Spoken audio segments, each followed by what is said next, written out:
My mother betrayed my family for millions, so I took back 75% and ruined her entire plan forever.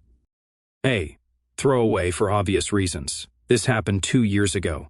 Non-disclosure agreement expired. I'm finally allowed to talk. So here's the thing about corporate betrayal. It doesn't come with warning signs. No dramatic music, no slow-motion red flags. No one hands you a pamphlet that says, "Hey buddy, everyone you trust is about to gut you like a fish." Just a regular Thursday afternoon and 8 people you've known your whole life deciding you're disposable. I, 36 male now, was 34 when they threw me out of my father's company, Chief Operating Officer of Morgan Biotech Solutions, a company Dad built from nothing into a $1 billion operation that fundamentally changed how we diagnose cancer. I grew up in those labs, literally learned to walk between centrifuges. Other kids had swing sets. I had clean rooms and petri dishes. By 32, I'd earned my Chief Operating Officer title the hard way, 2 years in research and development, showing up at 6 a.m. and leaving at 10 p.m., until even the Doctor of Philosophy researchers who thought I was just the boss's privileged kid stopped complaining. At my promotion ceremony, the board applauded. Ronan, my stepfather. Carla, Dad's Stanford friend who owed him her career. Mitchell, the investor who talked about markets like they were a religion. Warren, the nervous compliance guy. All smiles, all handshakes, all hollow. Dad died on a Tuesday, heart attack at his desk, working on an immunotherapy protocol that he believed could extend remission periods by up to 40%. The coroner said it was instant. No pain, just gone between one heartbeat and the next. I found him myself, coming in early to review quarterly projections. His coffee was still warm. The funeral was a blur of black suits and hollow condolences. Ronan held my mother's arm, whispering about honoring James's legacy together. Mom didn't cry, not once. I told myself she was being strong for everyone else. Told myself grief hits people differently. Told myself a lot of things that let me sleep at night. 3 weeks. That's how long they waited after we put him in the ground. The board meeting was scheduled for 2 p.m. routine agenda, reviewing third quarter numbers, approving the new research budget. I walked in with my laptop and Dad's lucky pen, a Mont Blanc he'd bought himself the day our first patent was approved. I was ready to continue the work we'd started together. Their faces told me everything. Ronan sat at the head of the table, Dad's seat, wearing an expression I'd never seen on him before, like he'd been wearing a mask for years and finally got tired of it. The others wouldn't meet my eyes. Carla kept looking at the door like she was hoping Dad would walk in and fix everything for her. Mitchell smoothed the same page of his notes over and over, like he could iron out what was happening. Warren looked sick, pale, sweating, the expression of a man who just realized he'd signed onto something he couldn't wash off. "We need to discuss your future with the company, kiddo," Ronan said, dripping with false sympathy that made my skin crawl. That word, kiddo. I was 34 years old and the chief operating officer. My future? I'm the chief executive officer now. My future is right here. That's what we need to address. Mitchell shuffled his papers again, talking to the table instead of me. The board has concerns about leadership continuity. Market confidence requires stability right now. Markets don't like uncertainty. You're brilliant. No one disputes that. But succession planning in biotech requires a seasoned hand during the transition. I laughed, but it came out wrong. Sharp, brittle, a sound I didn't recognize. I've been in this company since I could walk. I know every... You know the operations, Carla interrupted, her voice cracked slightly. Guilt maybe, or just the effort of forcing the words out. But we're proposing an interim arrangement. Ronan as acting chief executive officer with you in a special advisory role, strategic counsel, full compensation. It's what the public relations firm recommended. Please don't make me say it twice. You mean someone who isn't me? Ronan leaned forward, the snake finally shedding its skin. The board has voted, effective immediately. You're being transitioned out of your role. We'll provide a generous severance package, of course. He slid a folder across the table like he was offering me a menu. On top, a sympathy card. Thinking of you during this difficult time. Still sealed underneath the severance papers. 6 months salary, a grief leave suggestion, a line about transitioning with dignity. Meanwhile, my company email stopped working in real time. I watched the notification pop up on my laptop. Your credentials have been disabled. Contact information technology. Someone had literally pressed a button to delete me mid-sentence. The words hit like physical blows. Around the table, 8 faces. People who'd eaten at our family table, who'd celebrated holidays with us, who'd watched me grow up, avoided my gaze like cowards. Only Ronan looked at me directly, and in his eyes, I saw the truth. This had been planned long before Dad's body was cold. Human resources appeared at the door with a cardboard box. Not even a proper file box, a printer paper box, with my name sharpied on the side, like I was a seasonal intern being let go after Christmas rush. "We'll mail any personal items that require review," the human resources representative said, not meeting my eyes. "Need security to escort me out?" I asked, keeping my voice steady despite the rage building in my chest. "It's protocol, kiddo, for the company's protection." There it was again, kiddo. 2 guards appeared like they'd been waiting for their cue, probably had been. As I gathered my things with deliberate calm, I slipped Dad's pen into my pocket. They wouldn't get that too. I looked each board member in the eye before I left, memorizing their faces. "You're making a mistake." Ronan's smirk widened. "Don't make this harder than this isn't over." I didn't argue further, I just started collecting signatures that night. The guards flanked me as I walked through the building Dad built from nothing, past employees watching in shocked silence as the founder's son got marched out like a common criminal. They thought they'd broken me. They thought they'd stolen my birthright with a simple vote and a security escort. They didn't know I'd been keeping receipts since the day Dad died. The first thing I did after being escorted out was drive to Dad's grave. Sat in my car with the engine running, staring at the fresh headstone while my hands shook with barely contained rage. Then I made myself breathe. Think. Dad always said emotion was data, but strategy required a cool head. You can't play chess while your brain's on fire. I didn't hire some investigator to dig around. Didn't need to. I had something better. People inside Morgan Biotech who actually cared about what the company was supposed to stand for.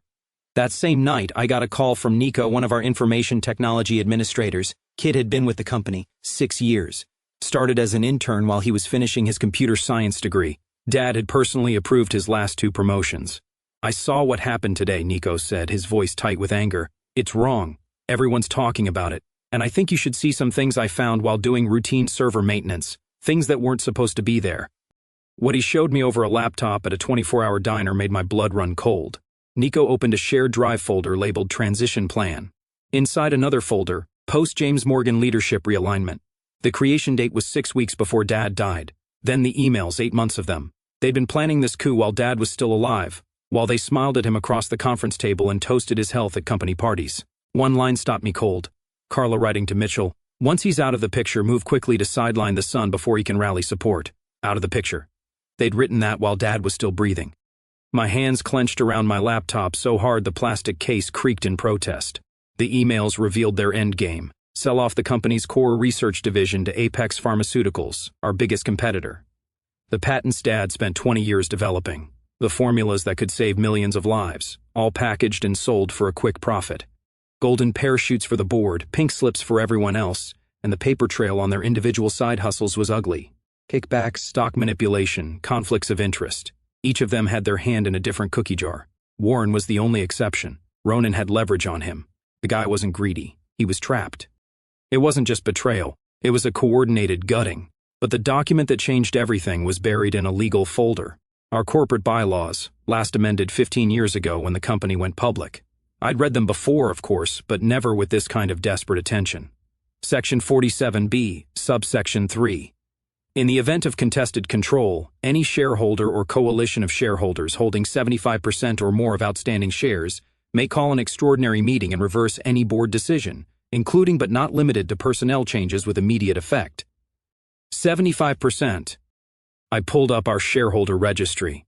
The board collectively controlled 31%. Various institutional investors held another 40%. The remaining 29% was scattered among employees, early investors, and small funds. Dad's estate, my inheritance, included 22% of the company. I needed another 53%. Over half the company, acquired quietly without anyone noticing until it was too late. Impossible, maybe. But I had something the board didn't expect. The truth about what they were planning. And more importantly, I had relationships with people who actually cared about Morgan Biotech's mission. People who remembered what Dad stood for. My apartment became a war room. Whiteboards covered every wall, mapping out shareholders, their connections, their motivations, their price points. I color-coded them. Green for confirmed allies. Yellow for possibles who might swing either way. Red for those too deep in the board's pocket to ever flip. The reds were depressingly numerous at first, but that just meant there was nowhere to go but up. 8 weeks until the annual shareholder meeting. I collected proxies like Pokemon cards, coffee shops, gym parking lots, kids' soccer games, anywhere I could accidentally run into shareholders who remembered what Dad stood for. Nico's evidence folder did the heavy lifting.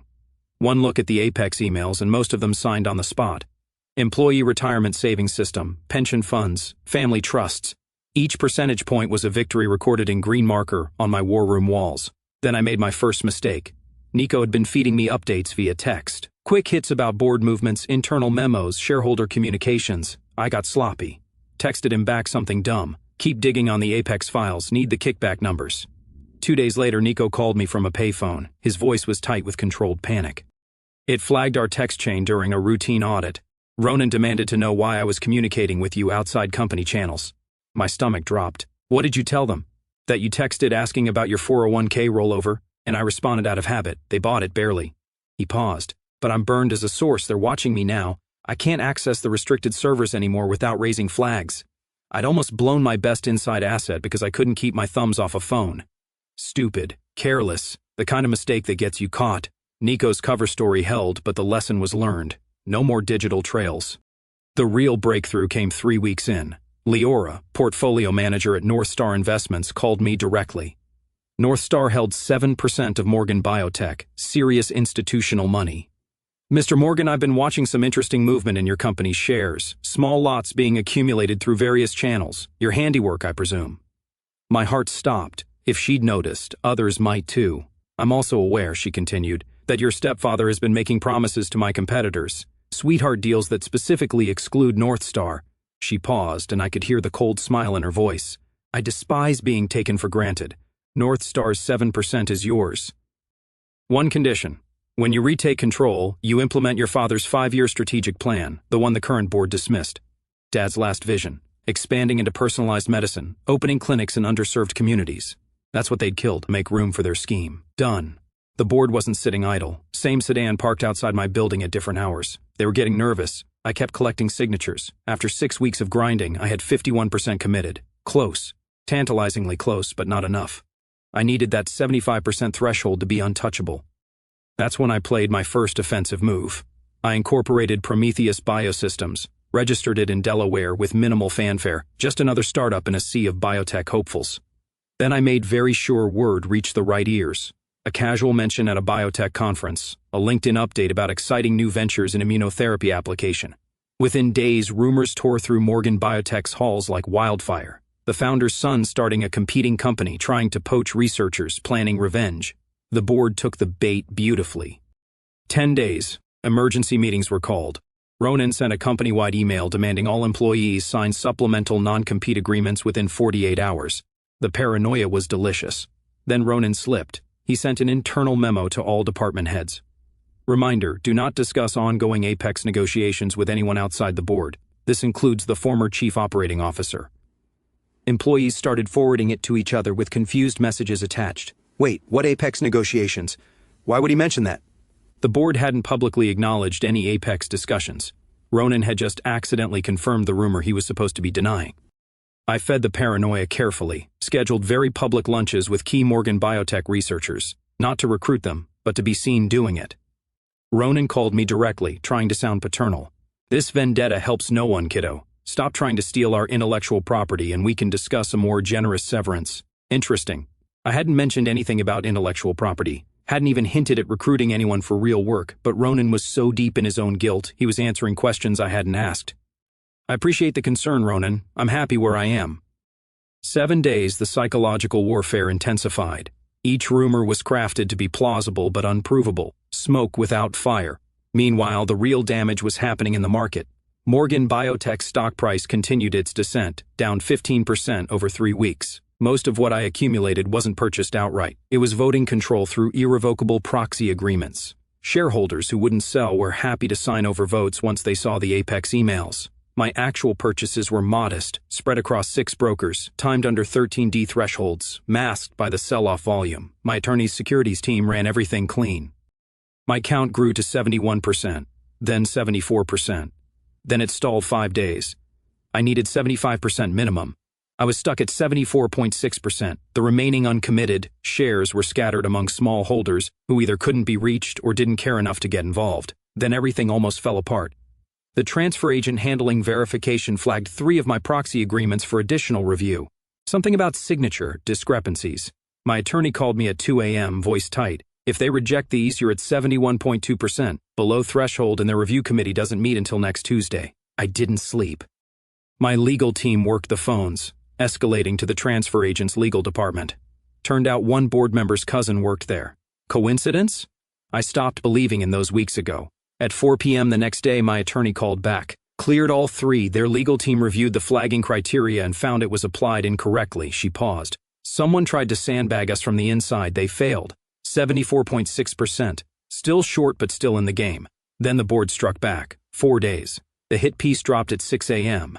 A business outlet ran the headline, "Troubled Morgan's Secret Struggles. Sources detail pattern of instability." Anonymous sources painted a picture of a man spiraling. Erratic behavior, grief-induced breakdowns, whispers of substance issues, never substantiated but expertly implied. The article mentioned I'd been let go from my position, framing my ouster as a compassionate intervention rather than a coup. But one line made my vision go red. A concerned former colleague claimed there had been troubling incidents with female staff members, and that some employees were afraid he might show up at the building unannounced. No specifics, no names, just enough to make people wonder, just enough to poison any Google search of my name for the next decade. My phone exploded. Worried allies calling to check in. Nervous shareholders suddenly having second thoughts. Leora's assistant called to say she was reviewing the situation. I sat in my apartment watching weeks of work potentially unravel because someone planted a story and let it spread like poison. That's when Gideon called. Gideon, Dad's first chief financial officer and longest-serving board member until he retired 5 years ago.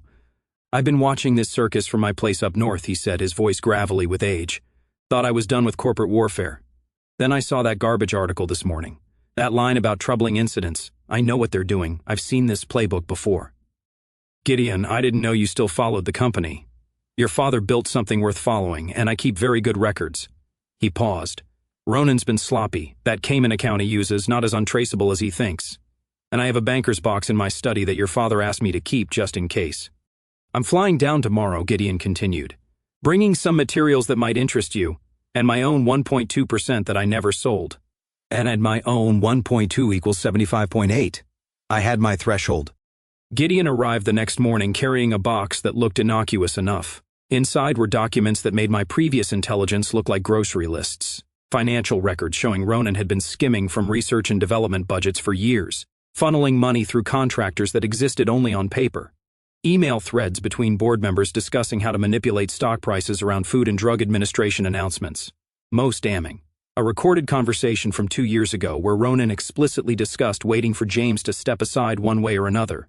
He wore a wire. "Your father was many things." Gideon settled onto my couch. "Naive wasn't one of them. After Ronan married your mother, James started documenting everything quietly, said if anything happened to him, I should make sure you got these." I spent the next day with my attorney reviewing every document.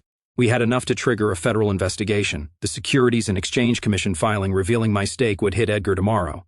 But Gideon pulled out one more folder. His face had changed, harder somehow, reluctant. "There's something else, something your father hoped you'd never have to see." He handed me a stack of wire transfer records. Dates going back 5 years. Payments from shell companies I didn't recognize flowing into an account in the British Virgin Islands. "Whose account?" I asked, though something in my gut already knew. "Your mother's?" I stared at the numbers, millions of dollars, payments that started 3 months after she married Ronan. "I don't understand. Your father didn't either, not until the end." Gideon's voice was heavy. He thought Ronan was the architect. Spent 2 years documenting Ronan's moves, building a case. Then 6 months before he died, he found these. He tapped the wire transfers. "The trail doesn't lead to Ronan. It leads through him. Your mother recruited Ronan at a charity gala 7 years ago. She identified him as someone ambitious enough to execute, but vain enough to take the fall. Every major decision in this coup, the timing, the Apex deal, the offshore structure, it all traces back to instructions she gave through encrypted channels." The room tilted. "She divorced Dad to marry the weapon she'd built." Gideon nodded slowly. "Your father confronted her 3 days before he died. She told him he'd chosen the company over his family for 30 years, said she'd spent 3 decades being second place to a building full of centrifuges. She wanted what she was owed. That's when my mother called." Her voice came through the speaker like honey over broken glass. Soft, trembling, exactly the way you'd expect a grieving widow to sound. "Sweetheart, I just saw that horrible article. I'm so sorry. I had no idea Ronan was capable of something like this." A sniffle, perfectly timed. "I feel so used. He told me the company needed steady leadership after your father passed. I believed him. I was grieving. I wasn't thinking clearly." I let the silence stretch, let her fill it. You know I've always been on your side. I'm your mother. I only want what's best for you." Her voice cracked.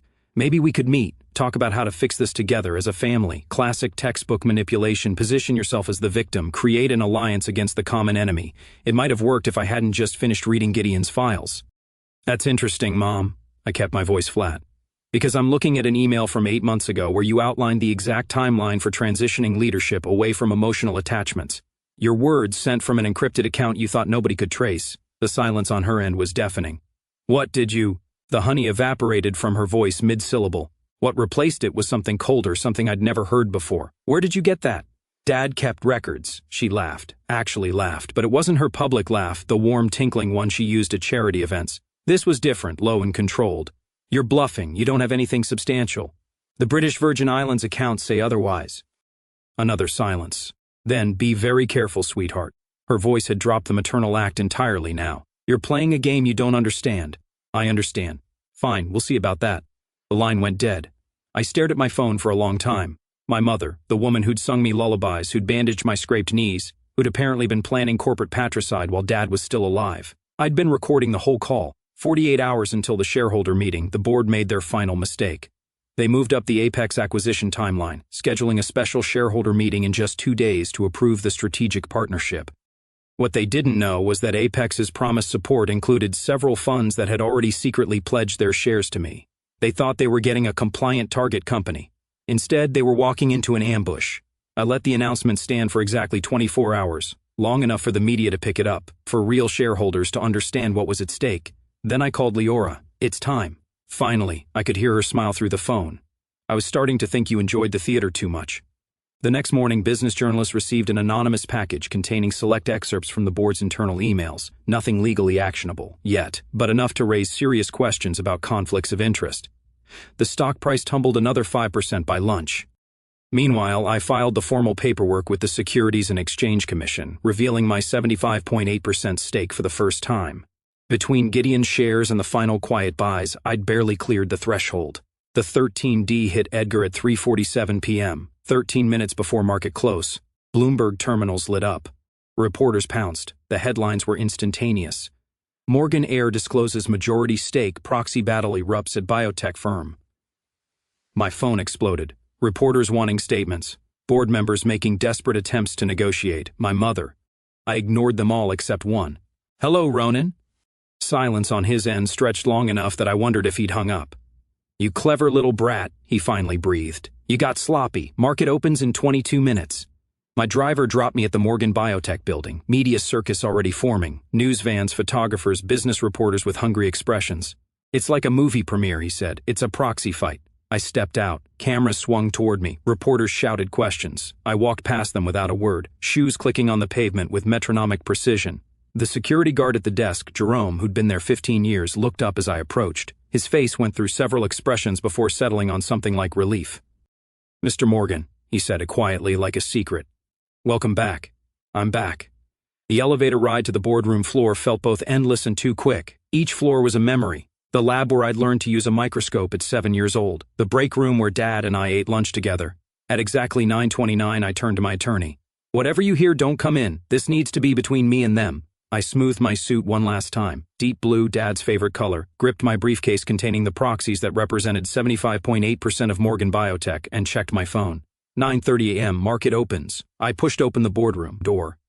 The conversation stopped mid-sentence. 8 pairs of eyes turned to me, some nervous, some defiant, all recognizing that their carefully constructed coup was about to face its final reckoning. And in the corner seat, where she had no official reason to be, sat my mother, Celeste. "Good morning." Ronan's face went from red to red again. "You have no right to be here. Security." 2 guards appeared at the door. They looked at Ronan, then at me, then at each other. Nobody moved. On paper, Ronan was still chairman, but everyone in that building had seen the headlines this morning. "Gentlemen," my attorney stepped in behind me, wheeling boxes of documentation. "Perhaps we can resolve the question of authority before anyone makes a career-ending decision." She handed the senior guard a single sheet of paper. Securities and Exchange Commission filing confirmation. 75.8% ownership, verified and time-stamped. The guard read it twice, then he stepped aside. Ronan tried one last gambit. "Those proxy agreements are invalid. We're challenging the transfers. This meeting is tabled until legal can review." My counsel didn't even blink. She pulled out a folder. The proxy agreements were verified by 3 independent transfer agents yesterday. Here are the confirmations time-stamped, notarized, and already filed with the Securities and Exchange Commission. She slid it on the table. Would you like to continue, or should I call the securities attorneys waiting in the lobby? The bluff collapsed. Ronan's face went gray. I didn't answer. I opened my briefcase. I'm here as the majority shareholder of Morgan Biotech Solutions, 75.8%. Mitchell shot to his feet. That's impossible. We've been tracking every trade. You tracked what I wanted you to track. I pulled out the stack of proxy agreements. While you were chasing Prometheus Biosystems, I was collecting votes. Carla's face had gone ashen. Those shell companies, the Delaware Limited Liability Company, all legal. Unlike coordinating stock manipulation through Cayman Island accounts or taking kickbacks from Apex. Ronan slammed his hand on the table. You're bluffing. Gideon says hello. I watched the blood drain from Ronan's face. He kept good records. I pulled out Ronan's private agreement with Apex, then Carla's, then Mitchell's. Each one came with its own document. I laid them out like tarot cards predicting their doom. This is corporate blackmail, someone sputtered. Blackmail would be threatening to release this unless you complied. I checked my watch. The Securities and Exchange Commission receives these documents at 10:31 a.m., 1 hour. Counsel is handling the filing. The only question is whether you'll still be board members when they do. My attorney stepped forward. For the record, I'm filing notice of an extraordinary shareholder meeting pursuant to Section 47B of the corporate bylaws. The proxy firm has verified all proxy cards. As Mr. Morgan controls more than 75% of outstanding shares, he has the authority to reverse any and all board decisions effective immediately, including your decision to remove me as chief executive officer. The board members looked at each other like trapped animals. Ronan's face transformed into something ugly and desperate. You think you've won? Apex has contracts ready. You'll destroy billions in value with this tantrum. Whose value? Yours? The $30 million you were promised for delivering our patent portfolio? I slid his personal agreement across the table. Carla's $15 million. Mitchell's $20 million. Enough theatrics, Carla tried desperately to rally. Even with 75.8%, you need board approval. Actually, you don't, because you're all fired, effective immediately. You can't! Section 52C, in cases of demonstrated breach of fiduciary duty, the majority shareholder may remove board members without cause or notice. I gestured to my attorney's boxes. Would you like to discuss what constitutes demonstrated? The room fell silent, just the hum of air conditioning and someone's labored breathing.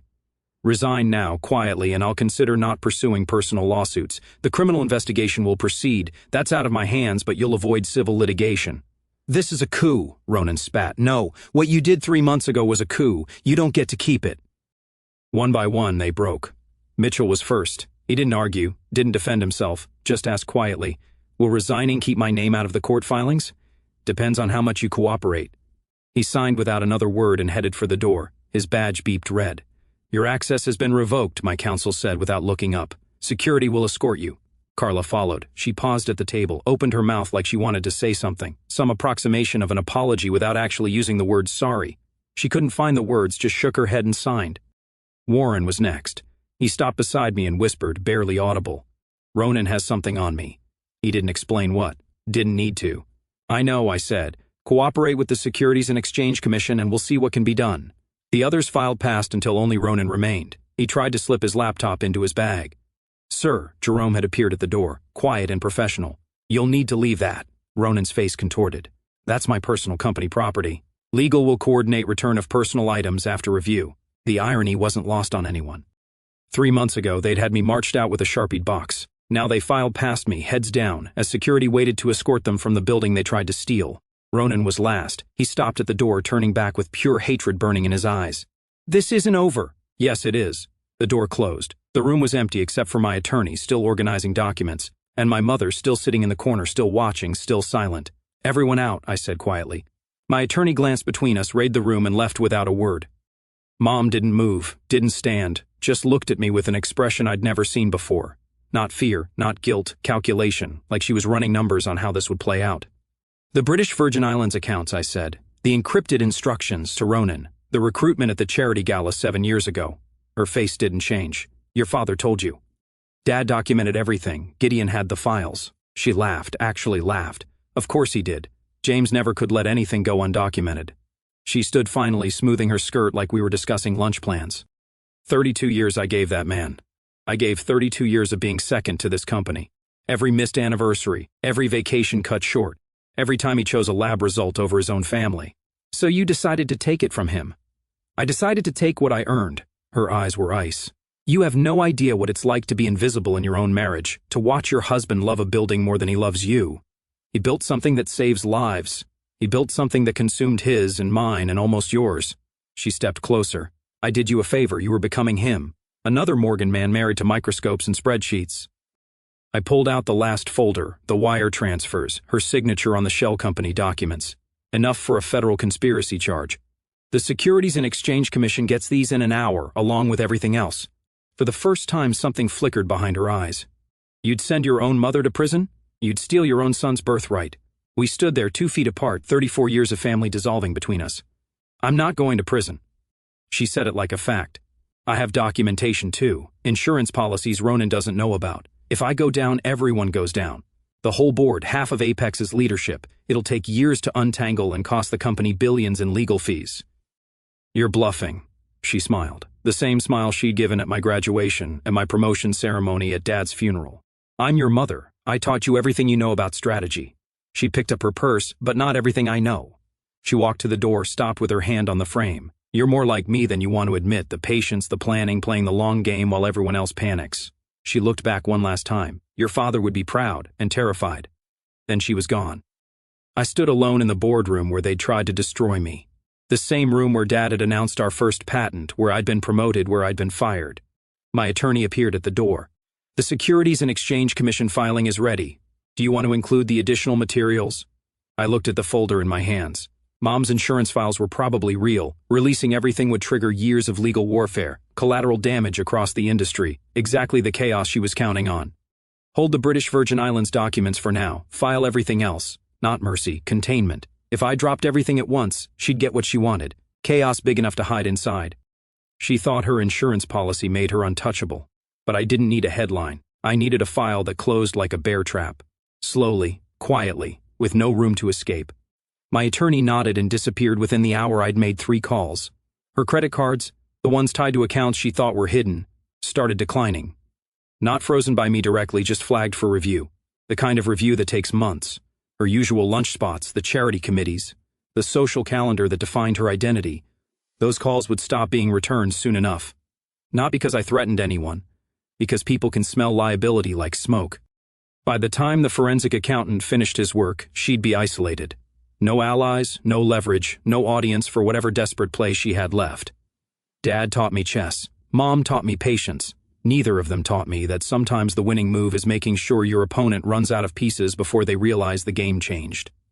3 weeks after retaking control, Mom showed up at my office unannounced. My assistant tried to stop her, but she swept past like she still owned the building. Maybe in her mind she did. We need to talk. She settled into the chair across from my desk without being invited. Her eyes were red-rimmed, her makeup slightly smudged. She looked diminished somehow, smaller than I'd ever seen her. Ronan left me. Her voice cracked on the words. Disappeared to Costa Rica with the accounts I thought were protected. I have nothing. She dabbed at her eyes with a tissue. The gesture seemed practiced, but her hand was trembling. I know I made mistakes, terrible mistakes, but I'm still your mother. I need help, just enough to start over somewhere quiet. She looked up at me with wet eyes. Please, you're all I have left. For just a moment, one dangerous moment, I almost believed her. Then I noticed her purse was positioned toward my desk at an odd angle. The clasp was open and I could see the faint red glow of a recording indicator inside. That's quite the performance, I said quietly. Were you hoping to get me on tape, agreeing to help you flee prosecution, or just trying to gather evidence for a custody of assets claim?